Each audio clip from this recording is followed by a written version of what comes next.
Hi. Hello. Hello. Hi. Hey, Oh, look at these Chris. faces. How's it going? Good, thank you. Thank you. This is really wonderful to connect with you both in today's call. Hello, everyone. Welcome and thank you for being here. We're so glad to have you all for this fifth founder to franchisor conversation with Haven's founder, Britt Riley. And my name's Karina Halloran, and I will be today's moderator. So, as many of you may know, in our webinar series, Britt has invites thoughtful, meaningful dialogue about what it truly means to build a purpose driven brand, one designed to make a real difference for families and communities. And today we are welcoming both Haven's founder, Britt Riley, and Haven's consulting brand architect and leader in the third place development, Chris Ryan. Our hope is to have an exciting conversation about what's under Haven's hood, so to speak, since Chris is vital ingredient to our secret sauce. At Haven, we strongly believe that communities can grow and thrive within our walls, but today we're going to discuss how those walls come together and how family care is considered from the beginning and then integrated into design and build phases, meaning community is actually the best result of doing all of the things that with Chris and his team. So our goal today is to have a 25 to 30-minute conversation, and then we'll do a Q&A with everyone's questions. So please add them in the chat as we go. Really excited about this one. And everyone will do such a better job introducing themselves. So I'll pass the mic on to Britt. All right, thank you. I'm Britt Riley. I'm the CEO and founder of Haven, and I'm super excited to have this conversation with Chris. We've been working together now for, I want to say 4 years, maybe even Over 5 years close, now. over 5 years. I looked Yeah. it up the other day. Yeah. Ah, cool. Yeah, so over 5 years now, which means we have seen and considered many a project in that time, and it's been delightful. Truly, it's been very fun and an adventure to look at a space and figure out whether or not it would be a good spot for a haven. And also to just bring the magic of them to life, which is it's very enriching as far as, an experience goes. So this is part of the fun. This is definitely one of the more exciting and more fun parts of building out a business. So I'm very happy to have Chris with us, who recently did TED Talk about third spaces, which I feel like is very relevant today. But yeah, so we've got Chris here with us. Yeah. Thanks, Brett. Yeah. Yeah. My name's Chris Ryan. I'm a licensed architect and contractor. I've been working with Haven now for, yeah, over 5 years this month. And yeah, just helping bring the idea of family care to life. And, Britt mentioned my TEDx talk. That was all about the creation of communities through architecture, what architecture can do to help enable that. And specifically around the idea of third places or these other places we have to go in our lives that are essential, especially in a time when many people don't have places to go anymore. People are online far more than they ever used to be. And so, the work we do with Haven here, I think is right in that wheelhouse. And yeah, very exciting and always fun to talk about. Great. So I'm going to start from the top. And Chris, this might be a basic question for you. But what is a third place? And what makes Haven a true third place? I think, if you've been to a Haven, you get it. If you haven't been to a Haven or if you're considering opening a Haven, I think it would be really wonderful for folks to really understand this. Sure. And the idea of the third place, started getting written about back in the 1980s, but it's an idea that has been essential just to, you know, communities for the entire history of humans, just because the most basic definition is really just having a place to gather and be a part of a community and enjoy that company and conversation. And that means it can be a lot of different things. Historically, back when it was being studied by sociologists, it was, a lot of times it was a library or a pub or a church, or back then they talked a lot about bowling alleys. Different things like that that have just evolved or maybe are less central in our lives today. And so, in the shift from these physical places that we used to go because there was no digital community as an alternative, in the shift from these physical to digital communities, a lot of people haven't really replaced it or found a place that is that other place to be, just to be part of that, to sort of develop into a community because the relationships you make there, so many of them are incidental just to being in the same place together. You meet people who are younger, older, you make friends, you meet mentors, partners. I've just seen that over and over, which is why all of my work as an architect and developer is focused only on those places because I think they are so important today and the statistics around it and the data. The CDC and Surgeon General refer to these, isolation and loneliness as an epidemic, and they compare it to smoking and obesity. So it's like a real, actually, mental and physical health issue that, we can actually solve or help through the environments we create. And so being able to create businesses that are focused on creating these environments that are this blend of live, work, and play really to me is the way that we attract people. But then the community aspect of it really develops out of that. You don't sort of start there. That's what the result is when we put the right things together, when we get people to come out, get them to come back, treat them well, make them sort of just want it becomes a part of their life. And you sort of naturally become part of that community over time. And so that's why I always joke that it's community is the result, not the starting point. So having Yep. things that work with people. And so in Haven's case, the whole family care idea of making it easier to take care of not just kids, but the whole family, that is such an easy it's so appealing. And as you spend more time, the community aspect develops out of that. Britt, could you Yeah. expand upon a little bit more of that? Because I'd love to hear from your point of view, when you were starting out, when you wanted to go make this, like family care was essential, but how did the architecture come into it for you? Well, I didn't start out by saying we're gonna end up with an amazing, community.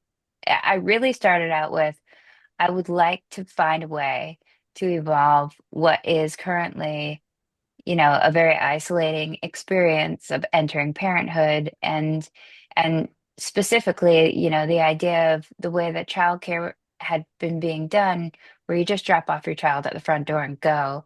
Uh, that that kind of is an element that allowed that isolation to endure.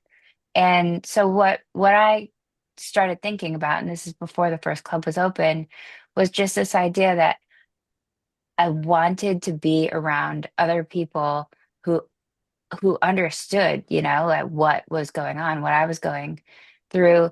I would think about Cheers, think about like Ted Danson and Woody Harrelson and all those guys and how they had this place, and for them it was a pub, it was a bar, or the canteen in the show MASH, or you name it. Everybody's got that thing where they migrate to it, and what they get out of it is camaraderie and also a feeling of you're good, and you're okay. And I think especially in the age of social media and so much, um, there's there's a lot of there's a lot out there which allows people to, whether they're making the choice to or not, allows them to kind of be more, just alone or solitary. And so creating this space where you don't just drop off your child at the door, you actually can go in and you can get a cup of coffee or work out or work or spend all your time there or spend none of your time there. But just having the option and knowing that you'll be surrounded by people who welcome you with open arms and who are probably now or have been recently in a similar stage of parenting as you, that to me, before I even had the first one, was kind of this dream of Gosh, that would be absolutely amazing if I could have that.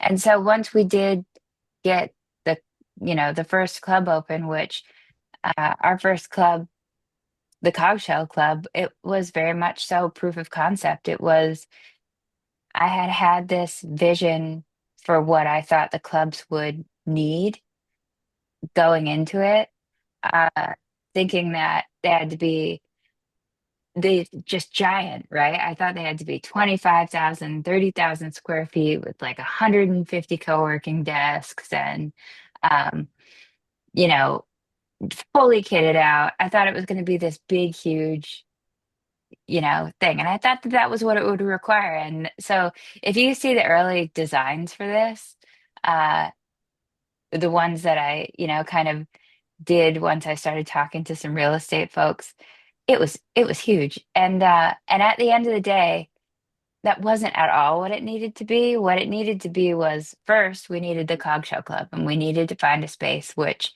we could put these three things in and we could prove that you could have parents and kids and teachers in the same space at the same time, successfully, and that it would do everything that we needed it to. And that's what the Cogshell Club was for us. And it still is. And it turned into something that was so much more than I ever could have imagined for it. It doesn't say community on our sign, but at the end of the day, all the clubs, that's everything. People show up for each other every day and they make each other feel whole, in some way or another. And they might not even have a clue that they've done that for someone else that day, but just proximity and, you know, that feeling of togetherness even without words sometimes is enough. And so when we started, when we went from I, you don't know what you don't know, right? And um, so when we went from zero club to one club, I thought it had to be this big, huge thing. I learned so much during that process as to what we needed to have proof of concept. And then it was really funny because it took off, right? Everybody started coming and touring it. The wait list, grew really fast. And then it was this idea of, okay, well, I've never opened a brick and mortar business before Cocktail Club. So then how do you go from one to two? It's kind of someone brought this up to me and I cracked up when I heard it. But they were like, had the Rolling Stones write their second album. Like, no pressure, like, okay, there's so much pressure. And so, again, it went down that path of what does this next one have to look like? Certainly, this next one has to be, all the bells and whistles and like huge. And so it was funny because I had to take myself on that pendulum ride again where it was like 30,000 square feet. Nope. Back down to something that's in the middle that works really well for it. And so the process, I it's been a remarkable journey, and I think that the space that you're creating to facilitate what turns into this really amazing and healthy community is it's it's super important because it lays the foundation for you want people to feel invited to it. You want people who work there to want to come to work every day because they're surrounded by an environment that they like and love. And so on a lot of levels, it's an art and a science. And the journey with Chris has been just phenomenal because it's been, what can we do with this? We've got different shaped spaces. Every club we look at is, different. And at the end of the day, they all offer so much opportunity. That's really great. And Chris, let's talk about how you do that. So you talk about wanting to learn a lot about people's whys, why they wanted to Mm. start a Haven, why this place, what this place might mean to them. So can you give us a little peek under the hood in terms of like how perhaps like how you walked Brittany through her to go from super big to a little bit more like here we are today, Sure. more manageable. Yeah, I mean, I think one thing that comes up a lot, in particular over the last, you know, 4 or 5 years, is the cost of construction is very high. And so the question I think is really smart to ask, what's the minimum project that we really need? Like what actually is the smallest thing we can do that actually still hits the core values that we are trying to achieve. And that's why starting there to me is so important, not with the budget, but with like what is the actual goal here, and what, not numbers, not any metric necessarily, as much as what is it that we're really trying to do, and then sort of applying numbers and sizes and budgets to that, because then we can really figure out what's the smallest thing we can do. Because, Britt, I would say even still today, that's still the question we're asking a lot, just as the pendulum keeps, it's easy to want to build bigger things, but I think Hmm. often you kind of get knocked back towards the minimum size, which isn't very minimum at all often. But, so the process that Britt just walked through is very similar to how I look at it on the architecture side, where what we're really asking is who is the community that we are trying to take care of, and what are their needs, and how can we offer a menu of options and an environment that they want, that they see has a value to them and takes care of their needs, not just sort of Hmm. any needs, but their needs, in a place that they want to be in an environment that is inspiring, or makes them want to come back and has the things that they're looking for. With That's the combination of the fitness and the workspace and the like these things that make sense given that community specifically. And to me, that's what creates the relationship over a longer period of time. And I look at that way with my clients, where it's based on trust and sort of long relationships, where we're really building that over a long period of time and building the businesses. But also in this case, if we're doing a good job of that, I think it becomes, I think, easier for people to stick around. And, the environment can help facilitate that, but it has as much to do with the way it's run and what's being offered as well. So it really is sort of a three-pronged approach of, environment, but also programming and operations. Because I Hmm. always think if any of those are failing, you're probably not going to stay. Hmm. Yep. Yeah, Britt, and actually, that's a great thing to think about. Like, Haven is in the business of relationship building, right? So it's like where relationships are the ROI. So can you expand upon that and like how that'll, grow as Haven grows and how that gets fostered?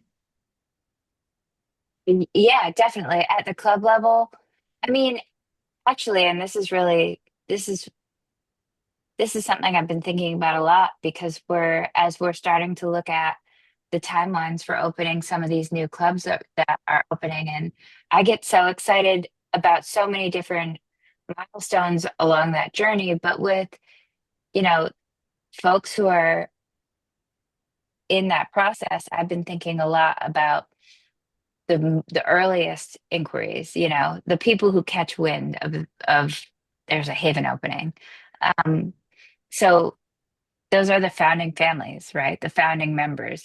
I have always called them the founding families of Haven clubs, and it's getting them involved. It's totally embracing the people who are like, I heard that this might be a thing. Even before there's any kind of coming soon sign on in the ground, and then nurturing them, and bringing them into the process, and bringing them into, yeah, we are. And here's, giving them a little bit of a look behind the curtain. I think that that is so important in informing those early relationships. And I can tell you that even to this day, everybody who we met for, early on in the process, uh, we still know most of them, those members, those first people who took a leap and joined us.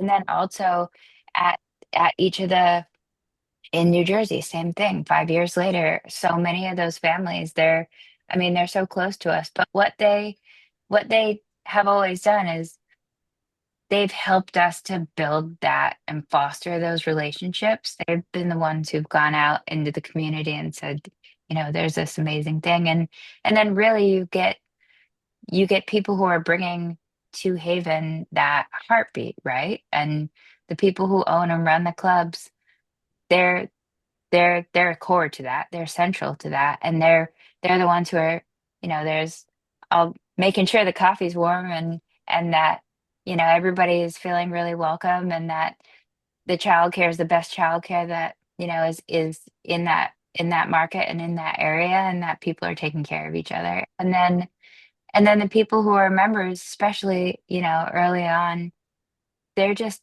so they're encouraging and they're so engaged and they share it and they just become so important to building that community out of it. But yeah, looking at it in hindsight, I'm watching, thinking about the different stages of people's kind of life cycle with us is it's been a very cool journey because I can't even count the number of times now that I've had conversations with people who have more kids because they feel like they can because they're surrounded by this community. The metaphorical village, they actually feel like they have it, so they actually add, and have more kids, to friends of mine who weren't even planning on having more kids and their kids aged out of the program, but they have a surprise baby on the way, and the very first phone call that they make is to us saying like, I get to come back. And I'm like, ah, all right, game on. So excited. But then it's like, you know, it's that. And those were, some of it's the whole life cycle. So yeah, it's Yeah. it's pretty amazing. Chris, and so like we talk about live, work, and play being key ingredients for the third place, and Haven has childcare, workspace, and fitness. So how do all of these, I guess, six core ingredients under one roof create a solution for something that our society is currently missing?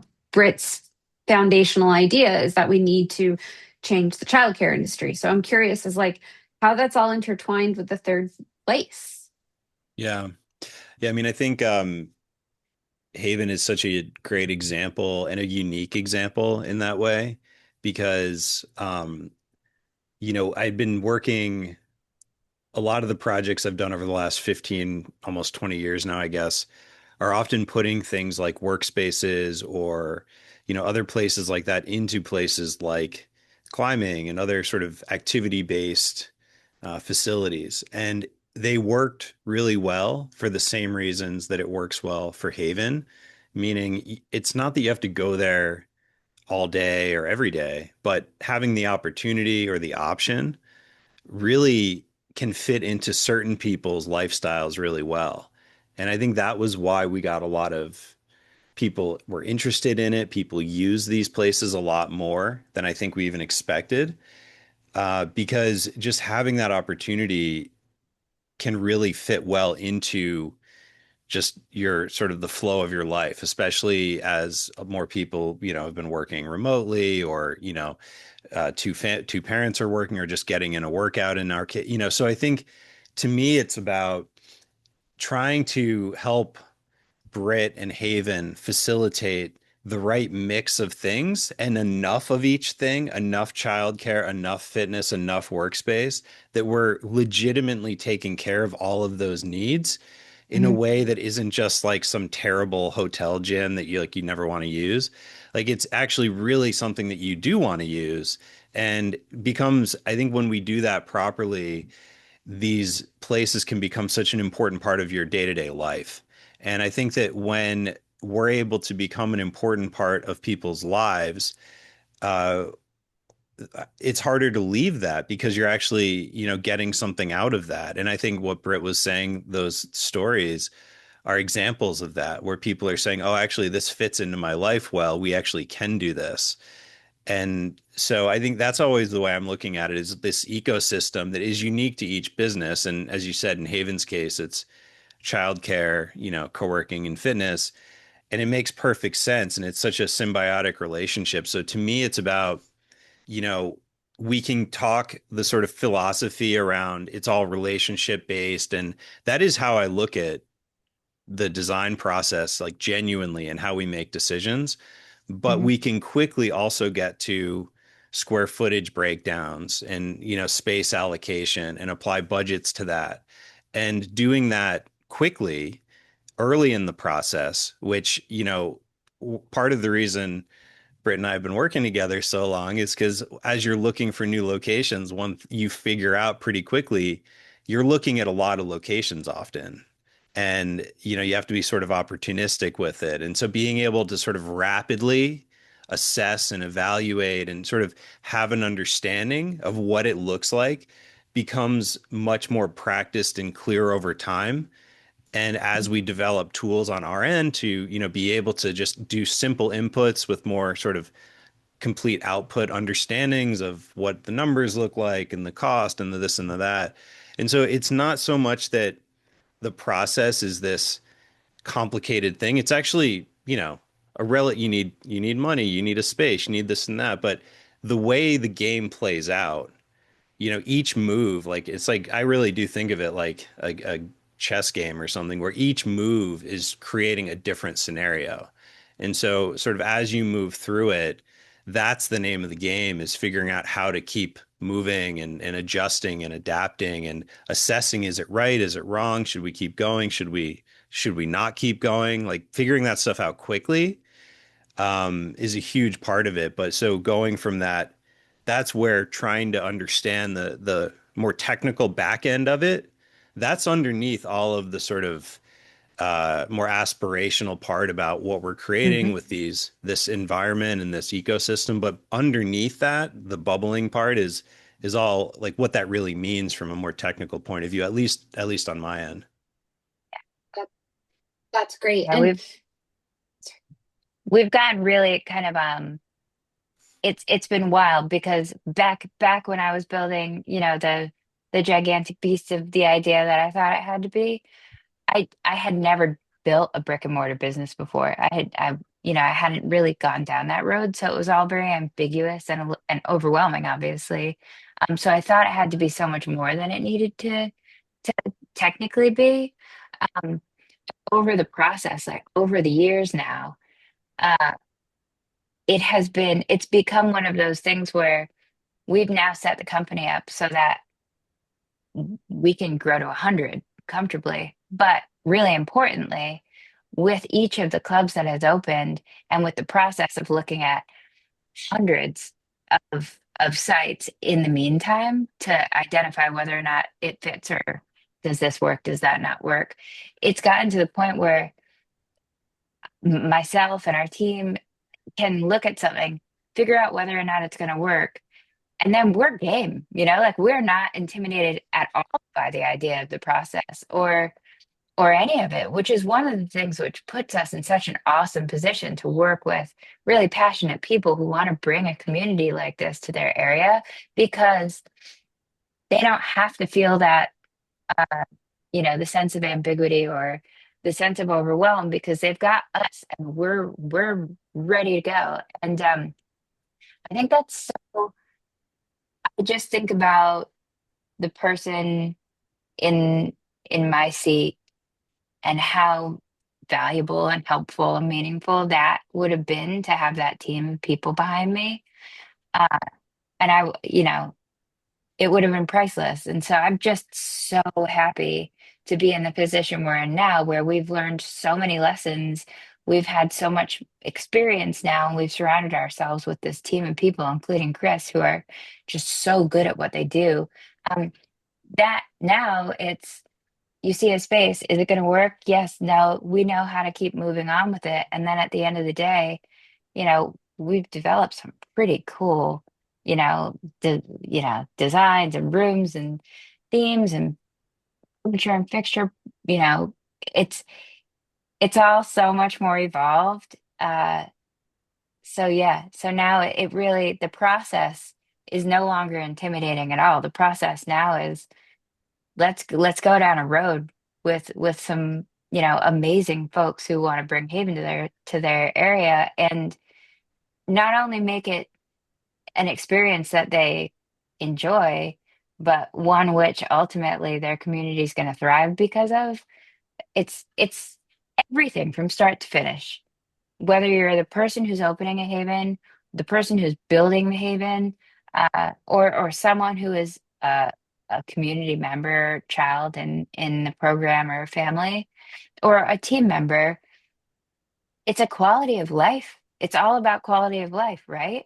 And so even the process of building the four walls, building into the four walls, and that that we're choosing to make an experience which enhances the quality of life along the way, right?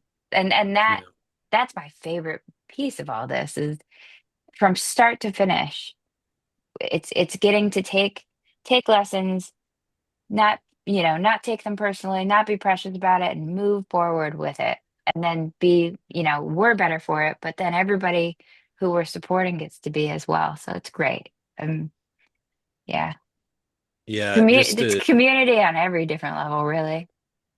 and just to comment on that too, because yeah, it's a team sport. Like it's there's a lot of people involved. And so I think, one of the things that I like to think about is that it's not about you can't eliminate uncertainty. In fact, it's kind of the opposite where everything is uncertain. Like there's just so much at play and so many different people involved and, landlords and, finance. Like there's just so many different people and types of people. And so, so much of it is just managing that process and strategies for how to do that. And so I think that that's where the experience I have found is invaluable in that you just see it over and over, the same themes and the same, ways that landlords sort of behave or disappear or how to get them to, all these little things that can be very, very uh, obtuse, like very hard to see through the sort of like cloudiness of it.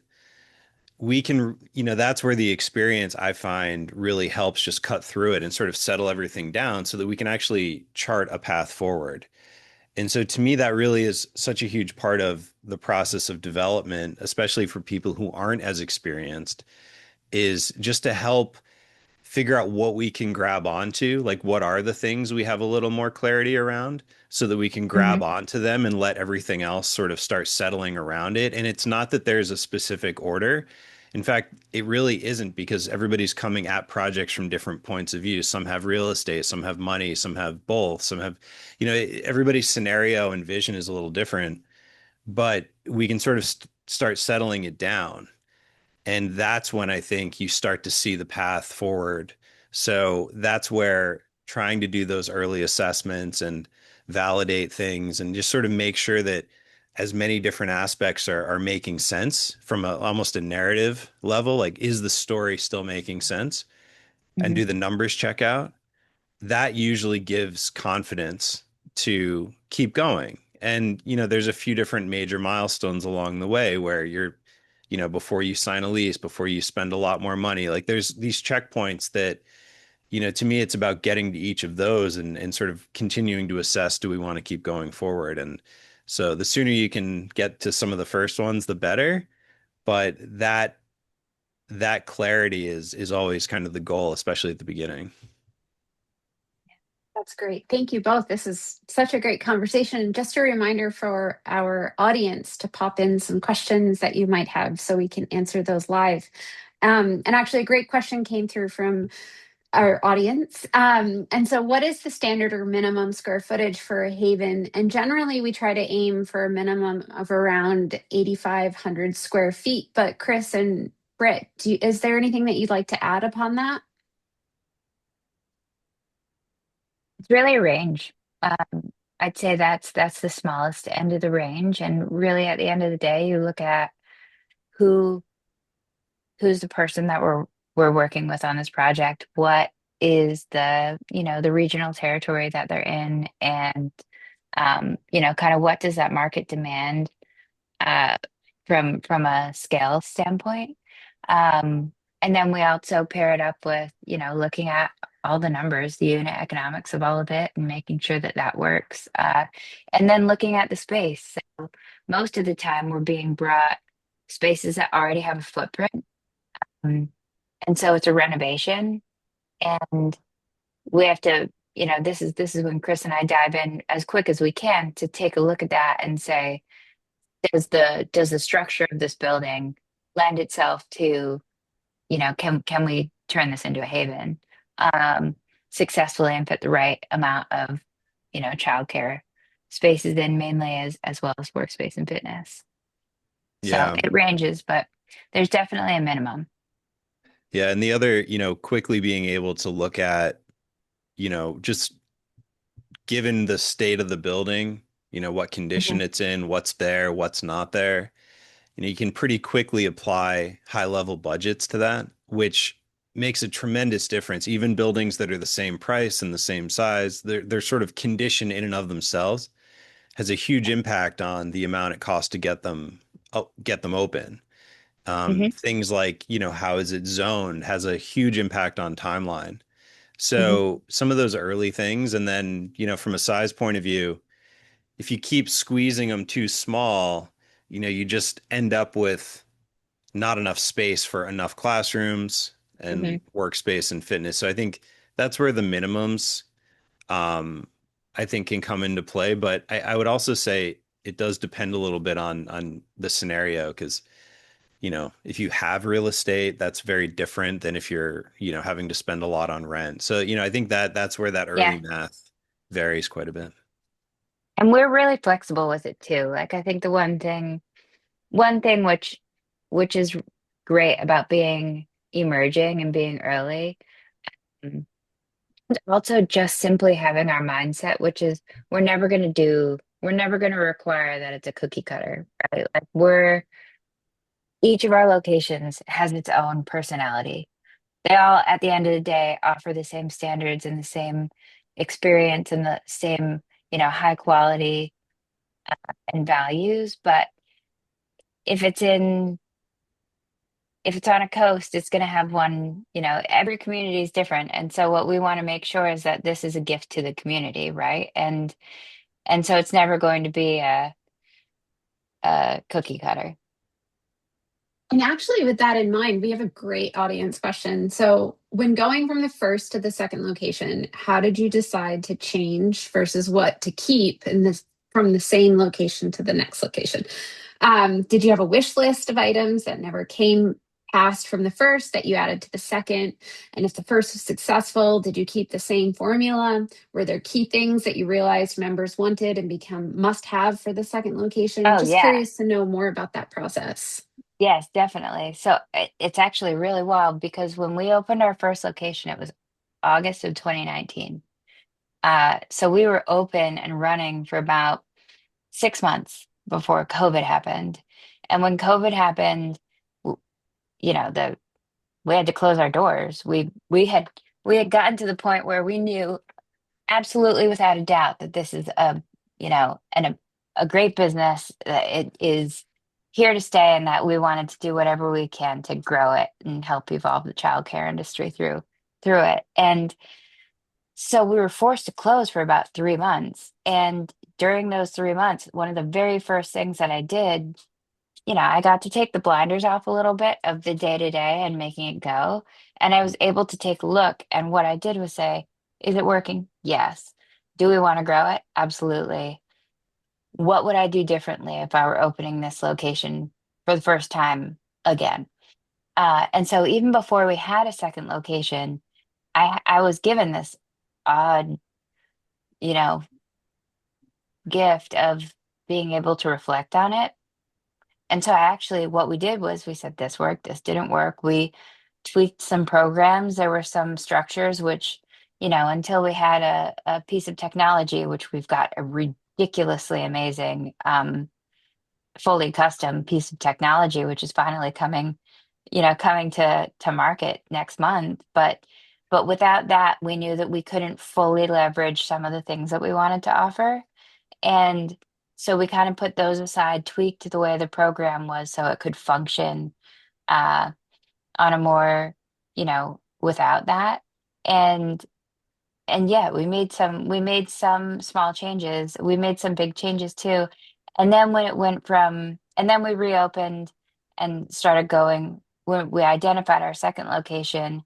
And with the second location, it was another very interesting moment because I had had this vision in my head for the feeling that a haven would evoke in people. Like for this feeling when they saw it, and then this feeling when they walk in it, that helps them feel wrapped up in like the warmest hug of, their most trusted family member. And what we were given with our second location was the gift of being able to actually create that and bring that to life. And so with our second location, everybody will find that it is, it's a little bit, it's everything that I could have imagined. Not from a size standpoint, it's not 25, that's a totally different imagination. This is what feelings do we want to evoke from people, and we can intentionally build those out. So it was really a lot of that. Also, looking at the number of rooms we have, the amount of space we allocate, what types of spaces people kind of are leaning towards, and changing the mix that way. Uh, so yeah, there was a lot of learning that we had from opening the first location and then also and going into the second. And then with the third, it was the same thing, but the biggest difference there was I'll never forget how I was just like, all right, let's go. Like it's the right place, we're gonna do it. And then there was just no hesitation. It was okay, we know what we need. And then at the very end of it, at the very like within the last week before the location opens, I kind of go in there and sprinkle some magic in and like do these little bits and pieces and yeah, it all comes to life.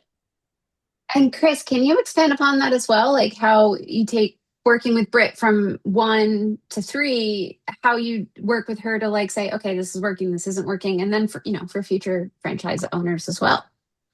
I mean, one thing she said about, the feeling that we're going for, that actually, I think that's always a great starting point because, it's not, I'm not asking for Britt to tell me exactly what she wants as much as, sometimes it is very specific and sometimes it's their licensing requirement. Like sometimes it's very specific. Sometimes it's much more about taking experiences and feelings and trying to figure out what that means as an environment and how we treat people on the operations side. But just speaking for the environment, like what does that actually mean? And how do you sort of route people in and out? And how are we creating spaces that are creating the right environment for those feelings to be hopefully what people are experiencing? And in different ways, we can actually quantify a lot of that, not in an overly scientific way, but, when it comes to, room sizing and density and like these different metrics that I have found over the years actually really do create feelings of sort of being, in a smaller environment that might be more sort of cozy versus these bigger, expansive environments or whatever it is. And a lot of that has to do with different senses and sound and visual and like, just all Mhm. these different things that we actually can really adjust and try to cater to through the environments we create. So just, Britt mentioning the feelings, I think that's always a great and really important thing for me as the person trying to translate that into, drawings on a piece of paper. Mhm. It's not like a linear process, but that I always think that is a really important part of it. So both of you are two of the most solutions mindset oriented people I know. I'm very grateful to know you both. So can you expand upon how both of you, like when you face challenges, you face them with solutions. So when building a haven, when creating this idea, when choosing a location, or when working with a franchise owner, like how do you come up with these solutions to potential challenges that they might face? Chris, do you want to start? Sure. Um, I mean, I'm just a big believer, you know, I really do look at the process of creating buildings and making drawings in the same way that I look at really every aspect of life, which is that it's just never all good or all bad. There's opportunities sort of around every corner, around every challenge. And I've just found that to be true over and over. And so I just sort of look at everything that way. And, it's this just balance of all of that. And so, when one door is closing, metaphorically, or like a building doesn't pan out or whatever, there's something else that is available at that point. Or you have more bandwidth to look for the other thing. And so it isn't that that's always going to be, oh, the other one's going to be better. You never really know, but just sort of always moving forward, especially in real estate. Real estate's such a fickle thing, and it changes over the years, and the values go up and down. And I just think there's a lot to be said for just moving forward. And so I'm always looking for how to go forward and learning from the past and consistently assessing and trying to just be better overall.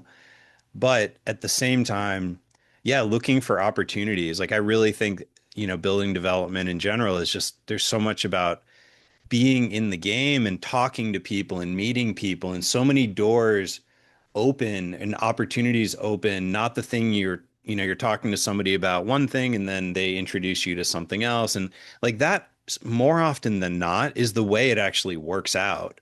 And so, just being in conversation with people and trying to, I think that's where it's easy to say that we're really like helping and trying to really work with people to do these things. But, in practice, when that's actually what it is, like you can build those teams, I think, pretty naturally and find the right people to who see really what we're doing and what we're about.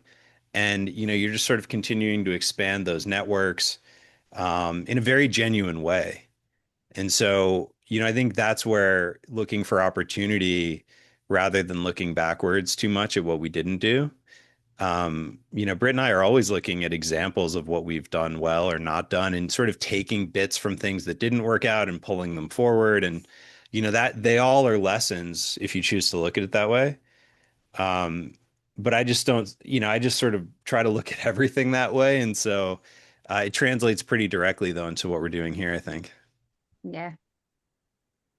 Britt, do you want to expand upon that and how, you apply your solutions mindset and team building? And I think you've said that the team that you've created is something that no one can ever have access to. I mean, we've got decades and decades of experience, whether it's from sales all the way to the what Chris is doing.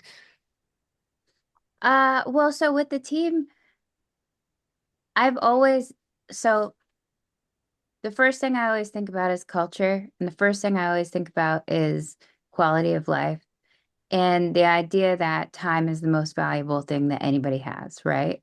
And this doesn't seem like a directly, this seems like a weird way to answer the start of that question, but it's so important because when you look at the people who you surround yourself with, and when you look at a big challenge, right? So, huge challenge. I had literally never opened a brick and mortar business before. I had not been in childcare. I was a mom with a 1-year-old and a newborn and a career that had been totally, outside of that realm. And but what I did know and what I had learned was that if you if you have a problem and if you have something that you're trying to solve for, there's two things. One is surround yourself with people who are really good at what they do.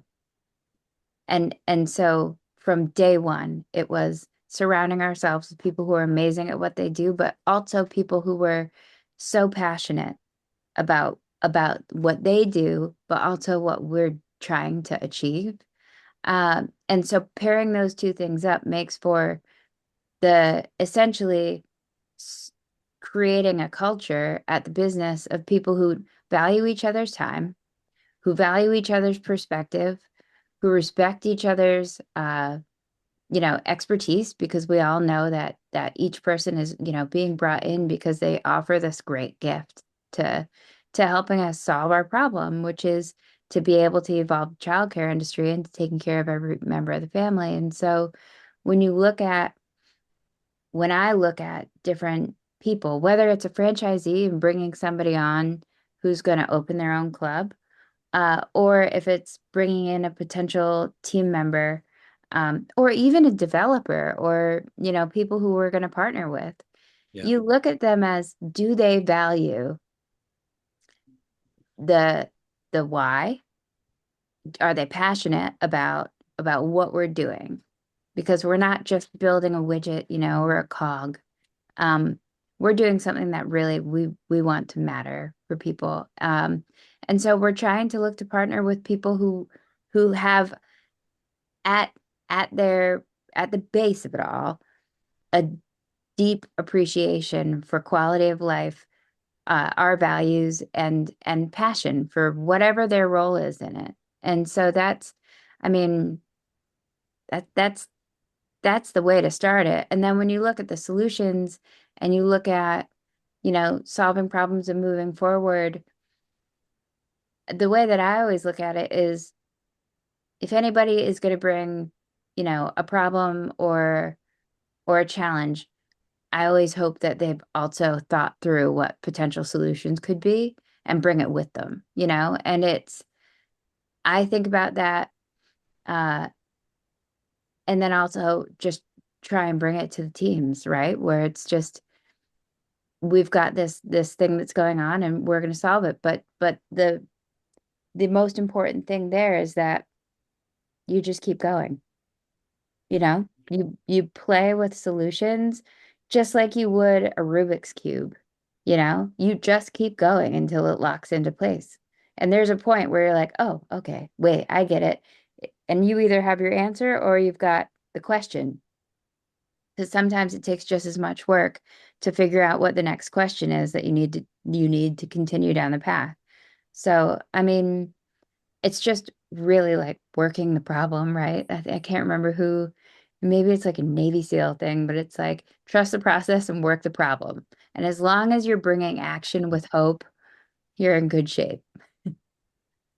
I find that that's why, like, we know there's going to be challenges. And Yeah. I think, and that's why having a team that you can trust enough and rely on, I Yeah. find to be the most important thing in developing buildings, because you're never going to be able to watch someone who's sort of you don't trust. Like, you're never going to really be able to truly keep your eye on them enough to feel comfortable if you don't just, the word fit always comes to mind for me, like the right fit for projects and people, because it's not that hard, but it can be extremely painful if you don't have that basic connection with them where you can actually trust each other enough to work through the inevitable challenges as they Yeah. come up. And so, these, to your point, Britt, I always feel like these developing these buildings and these projects, if we put the right team together, Mhm. you can keep doing the Rubik's Cube and you'll figure it out Yeah. if we keep going. If you start putting the wrong pieces together or sort of bringing in the wrong partners, that's when it can become really painful, and like there's a lot at stake. And so, I think being really careful with that, that's why that's so important. But I agree with you, the right, and I think people get confused with, from my point of view, when it comes to hiring contractors or whatever, I think people can sometimes look at it differently. Like, Hmm. at the end of the day, it still is that same relationship. And so you still need someone. They're going to be different than you probably, and they're running their own business and everything. But you still need to have that relationship that is a positive one, that is based on that foundation of trust and believing in the same things, like you're saying, Britt. Because otherwise, every time when we don't follow that just really simple way of going about things, it just creates problems, and it makes everything so much, it's harder to do the work and it's harder to move forward. Yep. Yeah. Yep. And actually, Britt, can you expand upon that a little bit more? When you're thinking about the ideal franchise owner and partner, like who are you looking for? What are you looking for? I think you guys are having, I feel like you're both talking around it, but we love to get more specific. This is an audience question, by the way. Oh, oh, definitely. So when we I've I've known for quite some time that what I wanted to do was be able to build up all the scaffolding and the infrastructure to be able to make sure that these amazing people who we do bring on board to open clubs have everything that they need to do it successfully, right? I always think of it as um, providing everything we can so that they are able to have as much time to be human and to develop community as they can. So that's our role in it. But the people who we're looking for, we we're looking for people who come to us and they've heard about what we're doing and they are like, I've got to be able to bring this to my community. Like we need this. The people who I care about, who I am surrounded by, need this. And I cannot count the number of times that we've gotten messages or letters or, um, emails or notes from people or DMs, from people who they say exactly that. They say, I don't know how I'm going to be able to make this happen, but I want to bring this to my community. And those are the people who we will go to the end of the earth for. Like those are the people who as we speak, are creating and launching programs to make sure that those are the people who are running and owning and building Haven clubs because that is just, they're passionate about it and they're hungry to be able to figure it out and make it work. And so, I mean, that's what we're looking for. We're looking for people who they bring a solution with every problem. Like I'm definitely always looking for people who if they have a gripe, they've also got something that they brought along with them to be the first step in trying to figure out what's next. Um, and also people who know in their core that as long as you keep going and you keep working on things, there's always something amazing on the other side. And that's kind of it. But at the end of the day, really, we're looking for people who will show up with everything. They've got this passion and this sense of I I, I need to make this happen and I want to be the person who's running it and bringing it. Once we find people who we feel like embody that, we're on board. Like we're all in. We've got you. Yeah. This is just such a wonderful conversation, you guys. I wish we could keep talking. Hey. How is it almost one? So I'm going to ask you both. We've been asking everyone this on our webinars, but Chris, when you think about childcare and the future of work and future of third places and intertwining it all together, what gives you the most hope? You know, I think what gives me the most hope is that it's not a new idea at all, just getting together, being together. But I think we have different periods where maybe we get distracted or, I always joke people are like watching people hanging out at coffee shops on their phone, not actually doing it.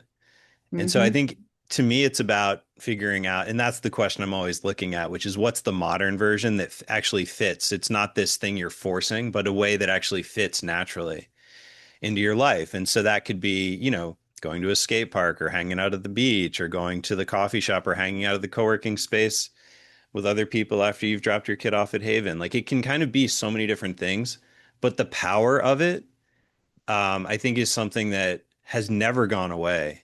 And, during, the pandemic, people were missing that so much, just being isolated. And so I just think it's not a new idea, but the power of it, I think has never gone away. And I think today, when we see the statistics and, every generation is having different problems with, digital addictions and this and that, it's more important now maybe than ever, that these places are created. And I think because of that, they have so much power. And when people find them in genuine ways, and just keep showing up and develop into a part of that community naturally over time, Hmm. it changes people's lives in a genuine way. And I think that's always been the case, but I'm just so always encouraged and that's why I continue to focus only on that, is because that's just what happens. And Yeah. so figuring out new ways to create those places and in with Haven, how to take care of the whole family in that family care model, it's it matters, it makes a difference, and people really respond to it. Amazing. Yeah. And Britt, what about you? What gives you hope? I'd say what I would say, my hope is fueled right now by knowing it's been remarkable. In the first 3 months of this year, we've had over 1,000 people who passionately want to bring Haven to their communities. Like we've had over 1,000 people reach out to us just in a few months, who it's probably closer to 1,500 now because April already happened, and which I don't understand. But close to 1,500 people now who literally are like, please, what do we need to do to make this happen where I live? And so that's action, right? I always say hope is nothing without action. And we are seeing so many people now who are seeing a path towards action, which means hope becomes real. So I mean, I'm here all day long for that. Oh, both of you, thank you so much for your time this afternoon. And thank you so much to everybody who joined us. This was truly an incredible conversation. And as we all learned today, childcare alone is not enough, and that we need holistic family care. It's what our families need. And so at Haven, we're intentionally designed to meet this moment, especially with our robust franchise model. And we would love to connect with all of you again.